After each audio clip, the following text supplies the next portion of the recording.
राधे राधे प्रिय दर्शकों। रात को 11 बज चुके थे। ठंडी कड़ाके की पड़ रही थी। संगीता के घर की डोरबेल बजने लगती है। संगीता अपने पति प्रमोद से कहती है, जाओ देखो, पता नहीं रात को कौन आया है। प्रमोद कहता है, जाओ, दरवाजा खोलोगे तब तो पता चलेगा। संगीता कहती है, मैं नहीं जाऊंगी, तुम्हारे मम्मी के रिश्तेदार ही तो रोज आते रहते हैं। प्रमोद खुद ही उठा और दरवाजे के पास पहुंच गया।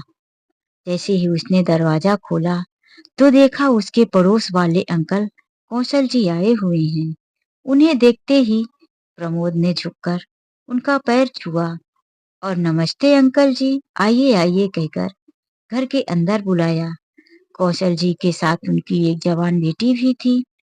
संगीता से भी रहा ना गया, आखिर कौन आया है। उठकर संगीता झांक रही थी।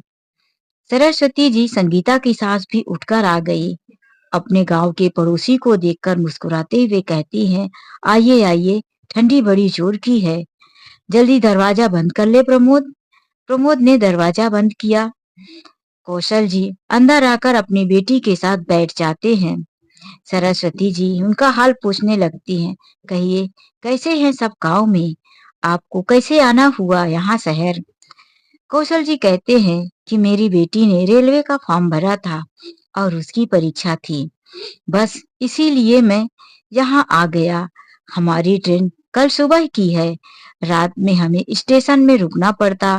मैंने सोचा ठंडी बहुत है और फिर साथ में बेटी है, ना जाने शहर में कैसे पीने खाने वाले कोई शराबी कैसे लोग हैं, किससे पंगा लेते फिरेंगे। और फिर याद आया कि आप भी तो इसी शहर में रहती हैं, स्टेशन के पास ही आपका घर है, इसीलिए आपको तकलीफ देने आ गया। सरस्वती जी ने कहा, कैसी बातें करते हैं, इसमें तकलीफ देने की क्या बात है, आपका अपना ही घर है। बैठिए, मैं चाय भिजवाती हूँ और जल्दी ही खाना बनाकर आप लोगों के लिए लाती हूँ। कौशल जी ने कहा, अरे नहीं नहीं, खाना बनाने की क्या जरूरत है, हम लोगों ने नाश्ता कर लिया है। हाँ, ठंडी बहुत है, गरम गरम चाय मिल जाएगी तो थोड़ा सा माहौल बदल जाएगा। कौशल जी यह कहते हुए दोनों हाथ खींचने लगते हैं, जैसे कि वह ठंडी को कम कर रहे हों। उनकी बेटी भी मुस्कुरा देती है। संगीता, जो कि सारी बातें सुन रही थी, वह अब कमरे में चली गई। सरस्वती जी बहू के पास पहुंचकर कहती हैं, संगीता, जरा किचन में आना बेटा, थोड़ा सा मिलकर मदद कर दो। देखो, बेचारे भूखे होंगे, जल्दी से कुछ खाना बना देते हैं। संगीता ने कहा, अच्छा, क्या जरूरत थी, जब वो लोग मना कर रहे हैं कि मुझे भूख नहीं है, तो फिर आप जबरदस्ती क्यों उन्हें खिलाने पर पड़ी हैं। आपने खाना बनाने की जिम्मेदारी ली है, आप खुद ही बनाओ। मैं इस ठंड में आकर किचन में काम नहीं करने वाली हूँ। सरस्वती जी कहती हैं, बहू ऐसे नहीं करते, घर आए मेहमान को भूखे सुलाने में पाप पड़ता है, और फिर वह लोग भूखे हैं, कहीं और के तो नहीं, हमारे अच्छे पड़ोसी हैं, हमारे अच्छे संबंध हुआ करते थे। संगीता कहती है, हाँ, आपके पड़ोसी, आपके रिश्तेदार जब देखो मुंह उठाकर चले आते हैं। अब प्रमोद भी खुसुर फुसुर की आवाज सुनकर कमरे में आ जाता है। कैसी बातें कर रही हो संगीता, माँ ठीक ही तो कह रही है, अंकल के लिए खाना नहीं दोगी, उन्हें कितना बुरा लगेगा। बड़ी मजबूरी में संगीता किचन में आ जाती है और चाय बनाकर देने जाती है।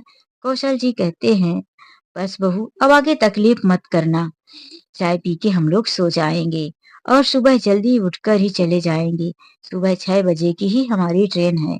संगीता कहती है, लेकिन मेरी सास माने तब ना, वह तो खाना बनाने पर जिद कर देती है, जब आप लोगों को भूख नहीं है तो सास की क्या जबरदस्ती है। संगीता की यह बातें सुनकर प्रमोद भी संकोच में पड़ जाता है और वह लोग भी शर्मा कर कहते हैं, हाँ बहू, भूख नहीं है, माँ को मना कर दो अपनी, रहने दो, हम लोग खाना नहीं खाएंगे। प्रमोद कहता है, संगीता कैसी बातें करती हो, अंकल जी इतनी दूर से आए हैं और फिर पूरे दिन शहर में अपनी बेटी की परीक्षा के लिए इधर उधर भटकते रह गए, खाना कैसे नहीं खाएंगे। जाओ देखो, माँ तुम्हें बुला रही है। संगीता मुंह फुलाकर चली जाती है। किसी तरह से वह सास के साथ मदद कर खाना बनाने में काम करती है। सुबह 6 बजे ही कौशल जी अपनी बेटी के साथ चले जाते हैं। संगीता का मूड बहुत खराब था। वह सुबह किचन के थोड़े मोड़े काम करते हुए अपनी माँ से बात कर रही थी। माँ, देखो आधी रात को ही इनके मेहमान आ जाते हैं। मैंने जब मना कर दिया कि किचन में काम नहीं करूंगी, तो दोनों माँ बेटे मिलकर मेरे पीछे ही पड़ गए। माँ, मैंने सोचा था देवर की शादी हो जाएगी तो यह बुढ़िया देवर देवरानी के साथ आराम से रहेगी और मेरा तो पीछा ही छूट जाएगा। लेकिन वह अपनी पत्नी को लेकर विदेश चला गया और छोड़ गया अपनी बूढ़ी माँ को मुझे सेवा करने के लिए। मैंने तो इतने दिन से किया और वह आते ही विदेश के मजे लेने चली गई। उसने तो एक दिन भी सेवा नहीं की। संगीता की माँ कहती है, बेटी चल जाने दे, क्या करेगी? तुझे भी तो एक नौकरानी की जरूरत ही पड़ती। आखिर तेरी बूढ़ी सास तेरे घर का काम करती है कि नहीं? संगीता ने कहा, क्या काम करती है माँ? जब देखो मुझे ही आर्डर देती रहती है। बहू ऐसे काम मत करो, इतना पानी वेस्ट खराब मत करो, ये चीजें वेस्ट मत करो। जब देखो माँ मुझे ही किफायत सिखाती रहती है। ऐसा लगता है कि वही कमाकर घर चला रही हो। अपनी मर्जी से तो मैं कुछ कर भी नहीं पाती हूँ। संगीता की माँ ने कहा, बेटी तू थोड़े दिन संभाल के काम कर। हाँ, उस बुढ़िया को बैठा कर मत रख, तू खुद ही उस बुढ़िया से काम करवाया कर। संगीता कहती है, माँ मैं कोशिश तो बहुत करती हूँ, लेकिन वो बुढ़िया मुझे खुद ही काम बता देती है। दोनों माँ बेटी इसी बात पर लगी थी कि प्रमोद ने आवाज दिया, संगीता मेरे लिए चाय लाना, मुझे ऑफिस के लिए भी निकलना है, मेरा टिफिन तैयार कर देना। संगीता ने कहा, लो माँ, आ गया इनका भी आर्डर और उस बुढ़िया की अभी पूजा ही खत्म नहीं हुई। कैसे बुढ़िया को काम बोल दूं? वह जब देखो तो किसी न किसी अपने ही काम में लगी रहती है। चलो माँ, मैं फोन रखती हूँ। यह कहकर संगीता चाय लेकर जाने लगी। सास को अंदर आता हुआ देख कहती है, माँ जी पूजा खत्म हो गई हो तो जल्दी से सब्जियां काट दो, मैं चाय लेकर जा रही हूँ। अपने लिए चाय बना लेना और हाँ, चाय के बर्तन साफ कर देना।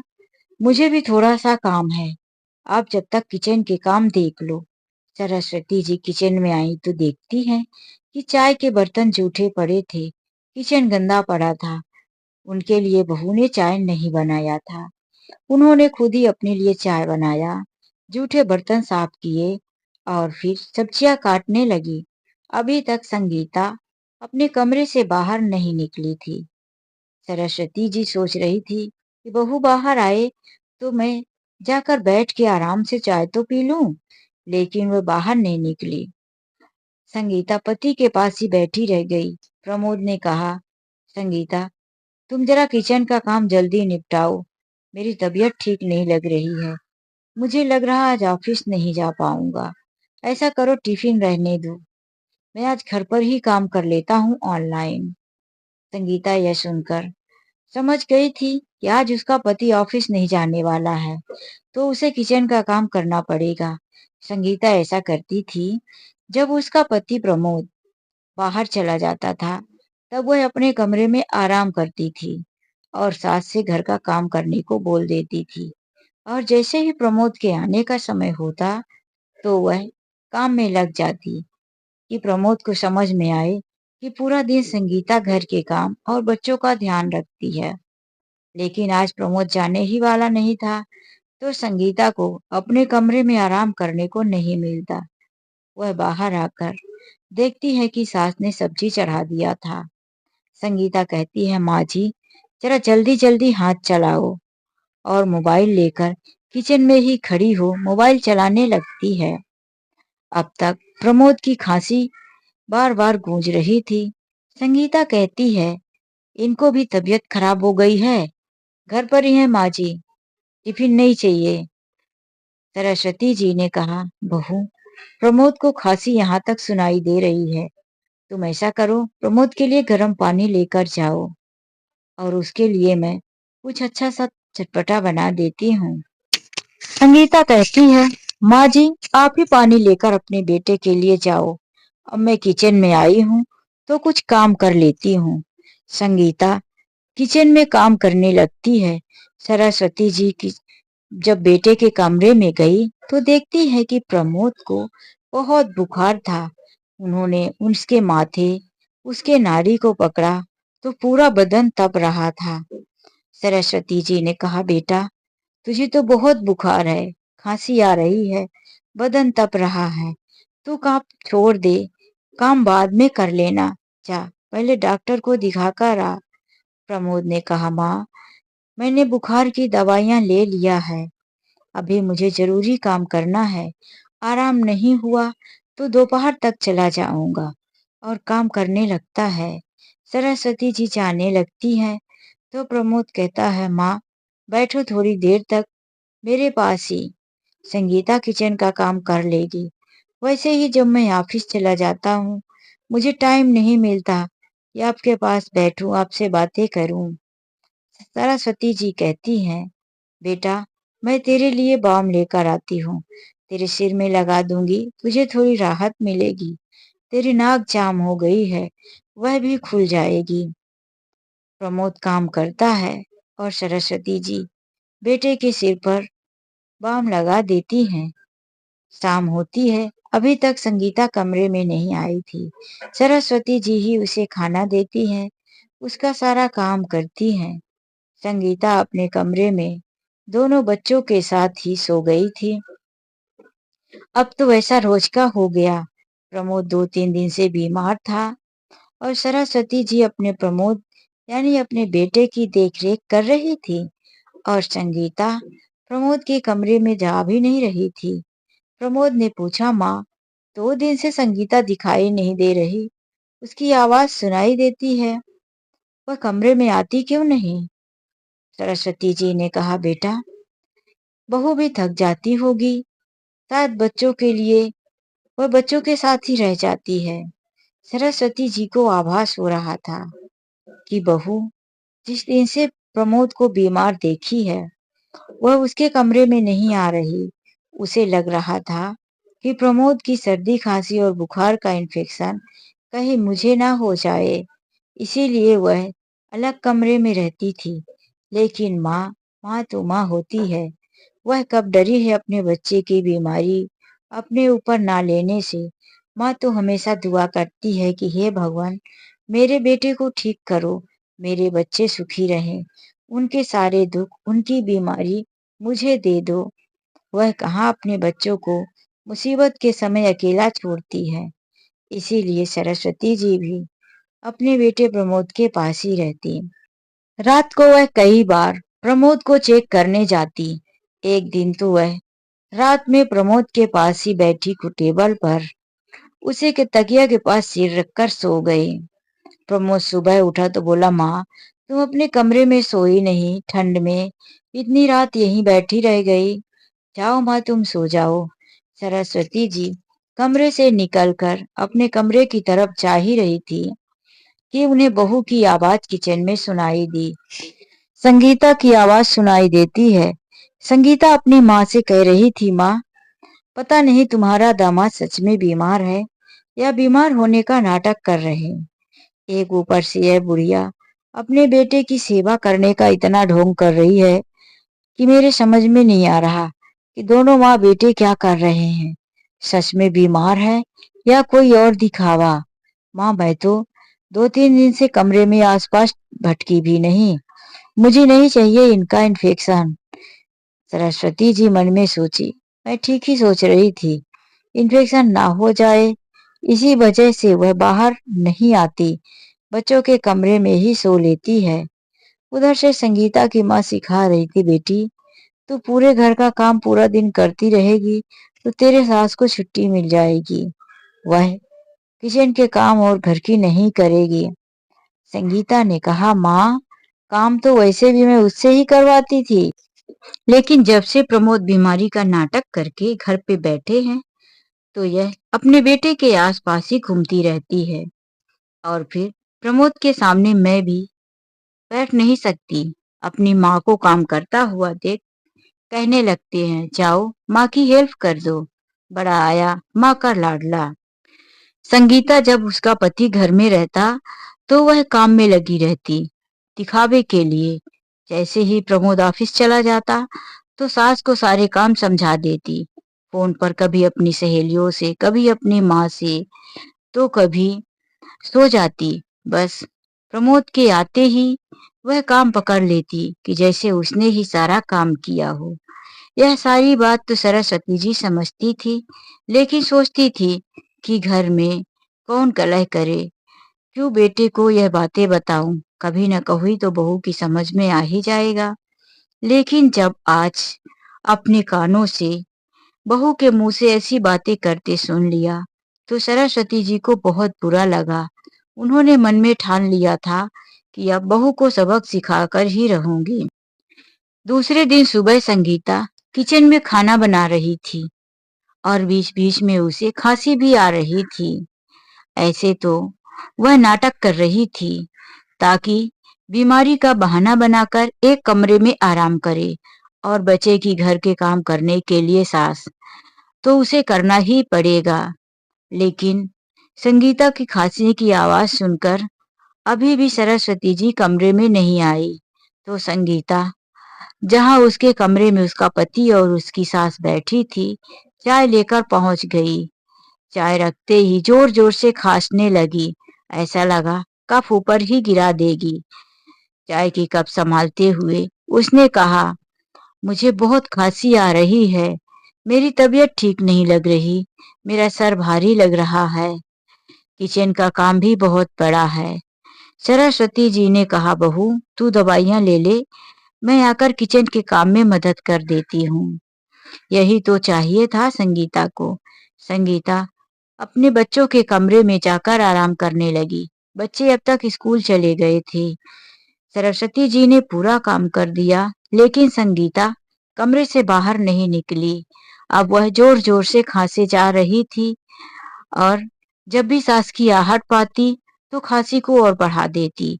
और अरा बहुत बुखार है, क्या करूं, हाथ पैर दुख रहा है, ऐसे बहाने बनाने लगती थी। सरस्वती जी बहू के कमरे में गर्म पानी लेकर गई और कहती हैं, ले बहू थोड़ा गर्म पानी पी ले, तुझे आराम मिलेगा।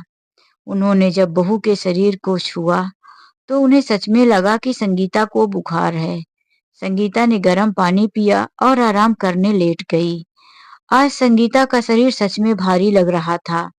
उसका शरीर लग रहा था कि कई दिनों से थका थका है।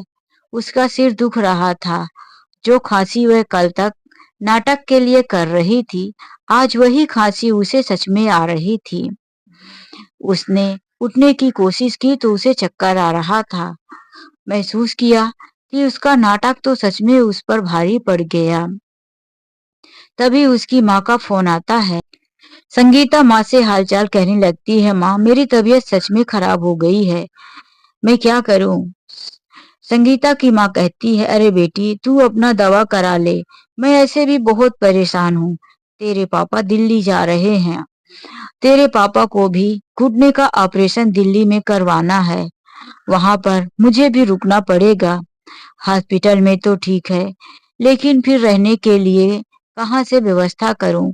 तेरे पापा के लिए घर का खाना, उन्हें तो बाहर का खाना भी नहीं पचता। अब क्या होगा, कैसे यह परेशानी दूर होगी। संगीता माँ की बात सुनकर सच में परेशान हो गई। पापा का ऑपरेशन दिल्ली में है, माँ की रहने की व्यवस्था नहीं है, क्या होगा, कहाँ रहेंगे, कहाँ से खाना आएगा। दोनों काफी परेशान थे। तभी सरस्वती जी फिर गर्म पानी लेकर बहू के लिए जाती हैं। मोबाइल अभी हाथ में था और संगीता के चेहरे पर उदासी। सरस्वती जी ने पूछा, बहू क्या हुआ, क्यों परेशान हो। संगीता ने कहा, अरे माँ जी परेशानी की तो बात ही है, आप छोड़ो ना, आपके बस का थोड़ी ना है। सरस्वती जी ने कहा, एक बार बता कर तो देख बहू, शायद है कि कोई समस्या का हल निकल जाए। संगीता ने कहा, मेरे पापा दिल्ली जा रहे हैं, डॉक्टर ने उन्हें ऑपरेशन के लिए दिल्ली भेजा है, साथ में माँ भी जा रही है। अम्मा अकेले होटल में कैसे रहेगी, और फिर पापा को होटल का खाना खाना पड़ेगा। सरस्वती जी गर्म पानी टेबल पर रखते हुए कहती हैं, बस इतनी सी बात है, तुम इतने में परेशान हो गई। ला, मुझे अपना मोबाइल दे। और वह एक डायरी निकाल कर लाई और कहने लगी, ले, इस डायरी में नंबर लिखा हुआ है कौशल जी का। कौशल जी का बेटा दिल्ली में ही रहता है। दरअसल वही समय पर दिल्ली में ही ठहरे हुए हैं, तो मैं उनसे अभी बात करती हूँ। तेरे पापा के रहने की, तेरे मम्मी की वहां रहने की, खाने पीने की सारी समस्या दूर हो जाएगी। यह सुनकर संगीता के चेहरे पर थोड़ी चमक तो आई। फिर संगीता मायूस होकर कहती है, मम्मी, इतने बड़े शहर में कोई किसी की मदद क्यों करेगा? और फिर पापा को ना जाने कितने दिनों तक हॉस्पिटल में लग जाएगा। सरस्वती जी ने कहा, तू चिंता क्यों करती है? तू अपनी तबीयत का ध्यान रख, यह तेरा काम हो जाएगा। उन्होंने जब कौशल जी को फोन किया और यह सारी समस्या बताई कि मेरे समधी का ऑपरेशन होने वाला है और समधन भी वहीं रहने वाली हैं। कौशल जी ने कहा, इतना बड़ा घर है, बेटा रहता है और मैं भी यहीं आया हुआ हूँ। चिंता की कोई बात नहीं, सब कुछ हो जाएगा। यहाँ तक कि हॉस्पिटल में आने जाने के लिए कभी मेरा बेटा, कभी मैं, सारी मदद हो जाएगी। आप इस बात का बिल्कुल चिंता मत करें। बस मेरा नंबर बहू के माता पिता को दे दीजिए। फोन कट करते ही सरस्वती जी ने कहा, बहू, तेरा काम हो गया। यह नंबर है, तू अपने मम्मी पापा को देकर और उनसे बात करवा देना। मैं डॉक्टर को बुलाकर तेरा चेकअप करवा देती हूँ। सास के बाहर निकलते ही संगीता ने अपनी माँ के पास फोन करके नंबर दिया और कहने लगी, मम्मी, तुम्हारा काम हो जाएगा। संगीता की माँ ने कहा, बेटी, इतना खुश होने की जरूरत नहीं है। तेरी सास के ना जाने कितने दोस्त होंगे। अरे यह सब पुराने पड़ोसी हैं, तेरे घर कितनी बार आते रहते हैं। ना जाने तेरी सास का कैसा कैसा व्यवहार है, वरना ऐसे कोई थोड़ी ना किसी की मदद कर देता है। और फिर तेरे घर पर भी तो आधी आधी रात आ जाते हैं, तो उसे बनाती खिलाती रहती है। तो इसमें एहसान की क्या बात है कि वह हमें रहने देंगे तो हमारे ऊपर एहसान कर रहे हैं। संगीता ने कहा, तुम ठीक ही कह रही हो माँ, लेकिन तुम एक बार बात कर लेना। यह कहकर उसने फोन रख दिया। अब तक डॉक्टर भी आ गए, संगीता का चेकअप किए तो कहने लगे कि अब इसे कुछ दिनों तक दवाइयों की जरूरत है। इसे सच में इन्फेक्शन और बुखार है। संगीता मन में सोचने लगी, मैं तो प्रमोद के कमरे में इसीलिए नहीं गई कि कहीं मुझे इन्फेक्शन ना हो जाए। यह बुढ़िया अपने बेटे के आसपास ही नाचती थी, लेकिन इसे कुछ नहीं हुआ और इन्फेक्शन इधर दूसरे कमरे में आकर मुझे ही लग गया। संगीता ने सोचा, मैं माँ से बात करती हूँ, कुछ दिनों के लिए मायके चली जाऊंगी। पापा का भी ऑपरेशन है, दिल्ली जाने वाले हैं, तो मैं माँ से भी मिल लूंगी। यह सोचकर उसने अपनी माँ को कॉल कर दिया। मेरी तबीयत ठीक नहीं है, डॉक्टर ने आराम करने को कहा है। मुझे भी इन्फेक्शन हो गया है। कुछ दिनों के लिए मैं तुम्हारे पास आ रही हूँ माँ, पापा से भी मिल लूंगी और तुम भी पापा के साथ जाने वाली हो, तुम्हारे साथ भी रह लूंगी। यह सुनते ही संगीता की माँ ने कहा, बेटी, तू अपने घर में ही रह, तुझे इन्फेक्शन हुआ है, मैं भी कमजोर हूँ, कहीं मुझे भी इन्फेक्शन हो गया, मैं बीमार पड़ गई तो तेरे पापा के साथ दिल्ली कैसे जा पाऊंगी। यहाँ छोटे छोटे बच्चे हैं, उन्हें भी वायरल इन्फेक्शन हो जाएगा। देख बेटी, तू अपने घर में रह, जब तू ठीक हो जाएगी, तेरे पापा दिल्ली से ऑपरेशन करवा के वापिस आएंगे, उसके बाद तू आकर मिल लेना, लेकिन अभी यहाँ बीमारी की हालत में मेरे घर पर मत आना। वह इतना कह ही रही थी कि संगीता के पापा ने फोन ले लिया और संगीता से कहा, बेटी, तेरी सास ने मेरा बहुत बड़ा काम कर दिया है। दिल्ली में मेरे रहने खाने की सारी व्यवस्था कर दिया है। अब हम वहां पर चैन से अपनी दवा करवा सकते हैं। यदि हम लोग किसी होटल में रुकते तो वहां हमारा 25-30 हजार रुपए होटल का किराया खाने पीने में चला जाता। ऊपर से बाहर का खाना भी हमें सूट नहीं करता। अब हमें बहुत आराम मिलेगा। वह बहुत अच्छे लोग हैं जिनसे तुम्हारी सास ने बात करवाया है। अपनी सास को मेरी तरफ से धन्यवाद कहना। भगवान करे ऐसे सास-ससुर सबको मिले। तू बड़ी नसीब वाली है बेटी, जो तुझे ऐसी सास मिली है। वहां से फोन कट हो जाता है। संगीता अभी भी हाथ में मोबाइल पकड़ी थी कि दरवाजे से उसकी सास एक कप चाय, गरम दूध और दवाइयां लेकर आती हैं। टेबल पर रख कहती हैं, बहू ले, पहले चाय और बिस्किट खा ले, फिर उसके बाद दूध के साथ दवाइयां खा ले। तुझे जल्दी ही आराम हो जाएगा। तू चिंता मत कर बेटा, प्रमोद ठीक हो गया है। अब तुझे भी मैं जल्दी ही ठीक कर लूंगी। वह संगीता के सिर पर हाथ फेरते हुए कहती हैं, मैं हूं ना, क्यों इतना चिंता कर रही है। संगीता अपनी सास की तरफ देखकर इमोशनल हो जाती है, उठकर पैरों में गिर जाती है। मम्मी जी, मैंने आपको बहुत गलत समझा। आप तो मेरी इतनी चिंता करती हैं। संगीता को लगा था कि मैं अपनी माँ के पास जाऊंगी, लेकिन जब उसकी माँ ने कह दिया, मुझे इन्फेक्शन हो जाएगा, मेरे पास मत आना। आज वही सास उसकी सेवा कर रही थी और उसकी बीमारी खुद को ना लग जाए, यह जरा भी नहीं सोच रही थी। आखिर वह भी तो बूढ़ी है, लेकिन इस उम्र में अपने बेटे के पास बेझिझक जा रही थी, बहू की बेझिझक सेवा कर रही थी। उन्होंने एक पल के लिए नहीं सोचा कि कहीं मैं बीमार ना हो जाऊं। वह तो यह सोच रही थी कि मेरे छोटे छोटे पोते पोतियां हैं, इनके माता पिता बीमार हो गए हैं, जल्दी ठीक हो जाए, नहीं तो मेरे बच्चों का क्या होगा। और बेचारी खुद दोनों बीमारों की सेवा करती रही। वह पैर छूकर कहती है, मम्मी जी, पापा ने आपको धन्यवाद कहा है और मैं आपका धन्यवाद कहने के लायक नहीं हूँ। मैंने आपके बारे में क्या-क्या नहीं सोचा और आप हम दोनों की इतनी सेवा करती रहीं। सरस्वती जी ने कहा, उठ जा बेटी, माता-पिता कभी बोझ नहीं होते। तू हमारे लिए हमारी बेटी जैसी ही है। तेरी बीमारी अगर मुझे लग जाए तो मुझे कोई तकलीफ नहीं। अपने बच्चों को माँ-बाप हमेशा यही चाहते, उन्हें कभी कोई परेशानी ना हो। हर माता-पिता अपने बच्चों की परेशानी खुद पर मांग लेते हैं।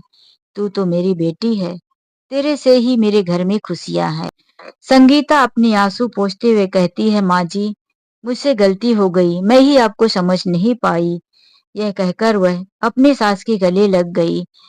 सास बहू का इस तरह से मिलन देखकर प्रमोद दरवाजे पर ही रुक गया और कहने लगा, बस बस, सारा प्यार एक दूसरे पर ही लुटा दोगे क्या।